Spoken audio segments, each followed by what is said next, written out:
também. Nosso beleza, beleza. Ele é o nosso beleza, beleza. E ele é a discretíssima elegância. Minha potência. Boa tarde, Samuel Conrado. Samuel Conrado. Fala, André, beleza, beleza? Uma ótima tarde pra você, pro Wilton Bezerra, Breno Rebouças, a todos os amigos ligados aqui no nosso Jogada Segundo Tempo na Verdinha e também na TV Diário. O Vovô entra em campo na próxima quinta-feira, às 9h30 da noite, para enfrentar o Internacional. É um jogo que cai no feriado e tem uma expectativa boa ali da torcida para este confronto, né? O Vovô tá ali na intermediária da tabela de classificação, na 12ª posição, com 42 pontos somados. Restam 3 para chegar naquele número mágico dos 45. Inclusive, foi até tema que a gente trouxe com a entrevista exclusiva com o João Paulo Silva, presidente do Alvinegro de Porangabuçu, que está aqui a exclusiva no YouTube do Jogada para você que está acompanhando pela internet. A gente vai falar agora sobre a defesa do Vovô. É a quinta melhor deste Campeonato Brasileiro. Ao longo do final de semana, a gente teve alguns jogos atrasados que a CBF colocou, né? O Flamengo venceu fora de casa o Sport, o Palmeiras perdeu para o Santos, mas aí para quem está acompanhando na TV Diário e também no YouTube do Jogada, consegue ver claramente a lista de melhores defesas desse Brasileirão.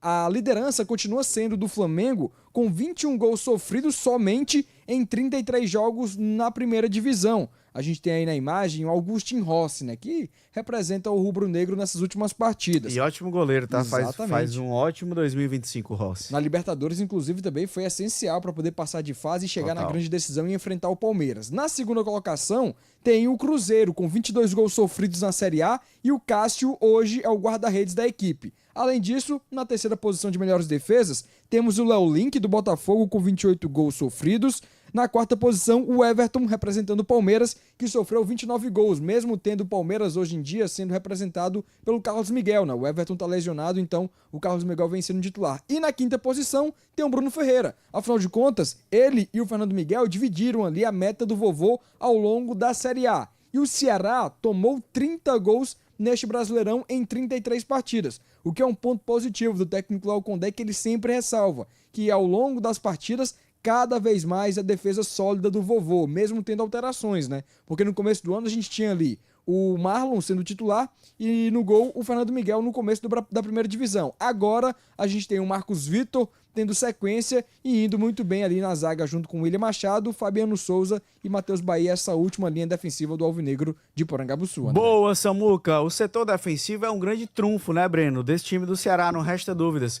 Mas o destaque a esse cara aí também é muito pertinente, porque o Bruno Ferreira, ele faz uma Série A de Campeonato Brasileiro muito correta. Teve uma falha ou outra no jogo ali contra o Cruzeiro, por exemplo. Ele vai sair jogando, sai errado, aí entregou o gol pro Caio Jorge, mas o Ceará ainda virou aquele jogo. Algum outro momento ali que você lembra que ele pode ter falhado. Mas, no geral, o campeonato do Bruno é muito bom. Ele tem saldo, André. Que o Bruno já salvou o Ceará em várias partidas. Bora, Gui, bora, Gui. Faz com que ele tenha saldo, mesmo quando ele comete um erro ou outro, que é normal. Acho que todo mundo dentro do campo, uma hora ou outra, vai errar. Mas o Bruno Ferreira é, sem dúvida nenhuma, o que dá segurança à defesa do Vovô, aos jogadores, sabendo que ele tá lá. Um cara que, quando você tem ele embaixo da trave, né, no lance ali, para você finalizar de frente para ele, é muito arrojado, consegue fazer defesas bem difíceis. Eu acho que ele tem um pouco de complicação em algumas saídas de bola, mas ele consegue superar pelo que ele tem entregado em campo e pela segurança que ele demonstrou. Um goleiro que poderia nem estar no Ceará hoje, porque há um ano atrás, quando teve problema ali com o Mancini, poderia não ter ficado no clube, mas ficou, ganhou oportunidade e se firmou, mesmo com concorrência, né? Embora a gente tenha o Richard, por exemplo, que é um outro grande goleiro, mas que no Ceará teve muito problema com lesão, ele tem hoje à disposição outros goleiros, como o próprio Fernando Miguel, que é muito experiente e consegue se estabelecer pelo que ele desempenha dentro do campo. Sem dúvida nenhuma, o Bruno Ferreira dá uma segurança ao Ceará e, se a gente for aqui puxar pela memória, tem vários lances em que ele acabou salvando e garantindo o resultado que o Vovô tinha construído. A zaga do Ceará, a gente destaca muito aqui, também tem muita qualidade hoje. Eu acho que acabou que no final se acertou ali com o Marcos Vitor e com o William Machado. Mas quando, por algum motivo, passam deles, o Bruno Ferreira também tá para tentar resolver. E é por isso que tá entre os principais goleiros da Série A com número de defesas. E além do Bruno, WB, o setor defensivo do Ceará, ele é o ponto de maior regularidade, a gente pode dizer, do time no ano. O meio-campo agora passa por um ótimo momento, tem boas opções. A gente até falou disso na semana passada. O ataque tem ali o Pedro Raul, o Galeano, o Pedro Henrique, mas oscilou em determinado momento. Mas a defesa, o setor defensivo é o que a gente destaca como ponto de maior regularidade do Ceará nessa Série A, né?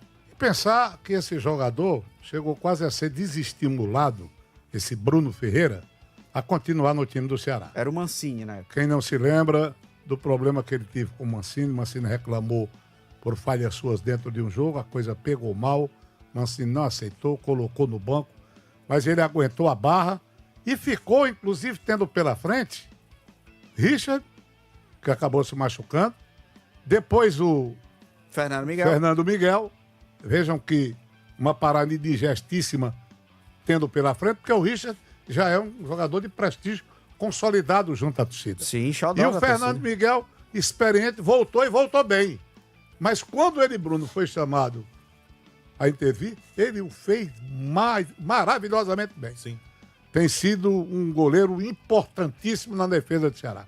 O Ceará até contraria uma sentença que se usava principalmente no tempo do grande Santos de Pelé, que se dizia a melhor defesa é o ataque. Isso aí era um mantra na região, ou no Brasil. E na Europa também. O time do Real Madrid, que o brasileiro conhecia até a formação do Real Madrid. Canário, Del Sol, Di Stéfano, Puskás e Renton. O grande ataque demolidor. Quer dizer, esse é que era o time. Podia fazer, levar 3, fazer 4, fazer 5, fazer 6. É o que acontecia com o Santos. O Santos não tinha muita preocupação de levar gols. Tanto que afora alguns jogadores, alguns nomes que depois pontificaram no sistema de defesa, mas o Santos tinha até alguns jogadores apenas razoável na linha de defesa. Por quê? Porque ele confiava de zito para frente.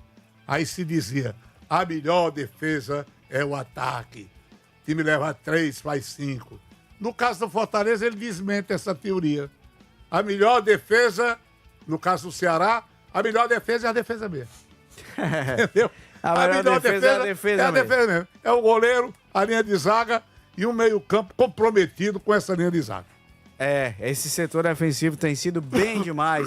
Samuel Conrado, meu amigo Samuca, temos inclusive a classificação da Série A do Campeonato Brasileiro, porque essa rodada, ela não interferiu, esses jogos que tivemos nesse fim de semana, melhor dizendo, acabaram não interferindo, ou pior, interferiu, né? Porque o Bragantino venceu, o Bragantino tinha a mesma pontuação do Ceará, 42, venceu, foi a 45.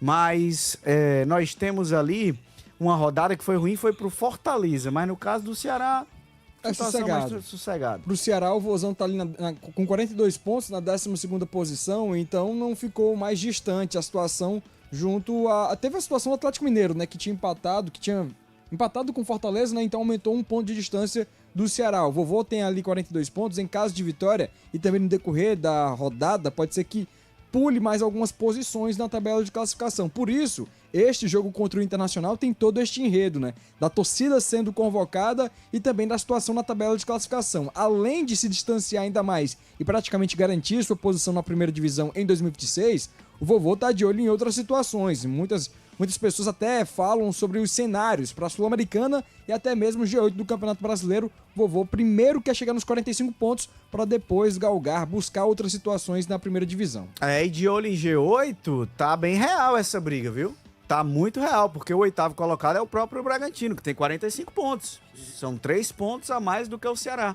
Então, se o Ceará aqui hoje é o 12º colocado, ele vence o Internacional, claro que vai depender dos outros resultados dos concorrentes, mas independente disso, ele se mantém nessa briga.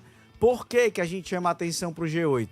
Porque Flamengo e Palmeiras estão na final da Libertadores, já vai aumentar uma vaga aí no Brasileirão. A final da Copa do Brasil é Cruzeiro e... Semifinal, né? Semifinal. Cruzeiro, Corinthians, Vasco e Botafogo. Não, Botafogo foi eliminado. E Fluminense. Que Botafogo? Fluminense, sabia que era o time do Rio.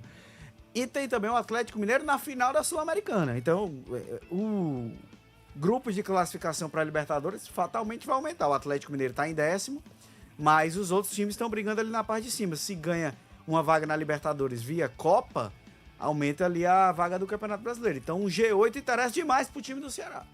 Eu escrevi uma frase essa semana e fiz questão de publicar e espalhar. Essa história de participar da Série A apenas para ficar na Série A consolida a mediocridade, o imobilismo, coisas que devem ser evitadas no futebol.